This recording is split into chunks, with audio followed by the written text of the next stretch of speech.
marraia jarri zanetik, jendea erabiltzen hasi izan, eta poliki jendea batzuta poltsak eta eskatzen ez. Eta Lazkoan jarri izan sistema hau martxan, eta jendearen beharrotei erantzune emateko, Beasainen 3 puntutan jarri die poltsan makinak, bat kiroldegiera, bestea Beasaingo udaletsiko plaza, eta bestea kazetagunea hortekin.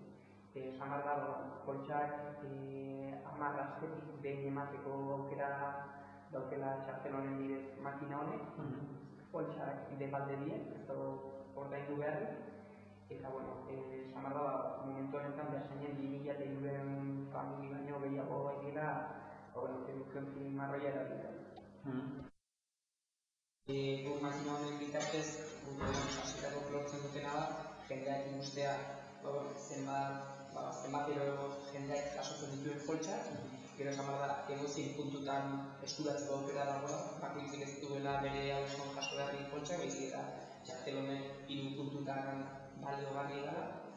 Eta gero, hemendik denbora gutxi da, baita txartel honen bitartez, gaur egungo gintza protestatuko da, eta txartel hau izango da edukiontzi marroia erabiltzeko aukera emango diguna.